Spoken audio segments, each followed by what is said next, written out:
এই একটা ঘটনা, আমার মেয়ে মারা গেছে। আপনারাও সারাদিন মিডিয়াতে নিউজ নিয়ে আছেন, সর্বোচ্চ 7 দিন। আর একটা আল্লাহ না করুক বড় কোনো ঘটনা, আপনারা হাজার হাজার মিডিয়া সেখানে দৌড়াবেন, আমার রামেশা হারিয়ে যাবে, আমার রামেশা হারিয়ে যাবে। তার 15 দিন পরে বা 1 মাস পরে বা 5 মাস পরে আইনের ফাঁক ফোকর দিয়ে কোনো না কোনোভাবে উনি জামিনে বের হয়ে আসবেন। এইটাই তো আমাদের সমাজের চরিত্র। এইটার পিছনে সমাজের ব্যর্থতা, সামাজিক নৈতিকতার অবক্ষয়।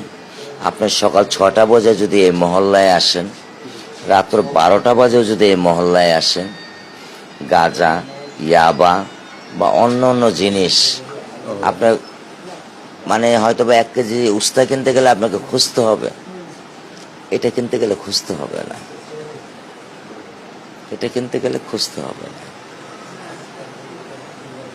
এটা আমাদের সমাজের এখন প্রতিটা জেলাই, প্রতিটা জায়গায়, প্রতিটা পরিবেশই।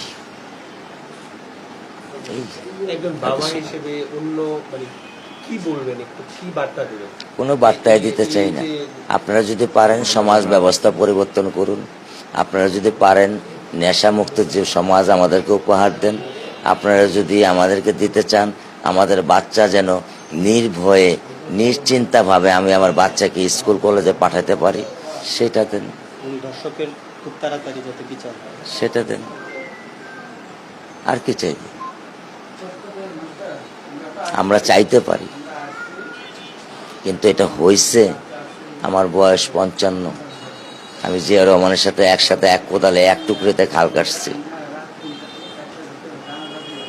আমি তখন শেরপুর বাগড়াশাহ স্কুলে ক্লাস 4-এর ছাত্র। আমি 88 বেচের ছেলে, শেরপুর ভিক্টোরিয়া একাডেমির, সরকারি ভিক্টোরিয়া একাডেমির। একসাথে জিয়া রহমান সাহেবের সাথে আমি খাল কাটছি। তার অটোগ্রাফ করা একটা বইও আমার কাছে ছিল, সেটা যে কোনোভাবে হারিয়ে গেছে। তো আমি তো পরিবর্তন দেখিনি, বাড়ছে ছাড়া তো কোনো কিছু কমেনি। আপনি কি মনে করেন নেশার জগৎটা আপনারা নিয়ন্ত্রণ করেছেন? আপনারা বলতে পারবেন?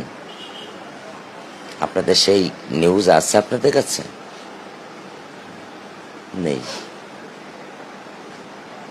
সেই নিউজ আপনাদের কাছে নেই। এখন আপনাদের ব্যাপার, সরকারের ব্যাপার। এই একটা ঘটনা, আমার মেয়ে মারা গেছে। আপনারাও সারাদিন মিডিয়াতে নিউজ নিয়ে আছেন, সর্বোচ্চ 7 দিন।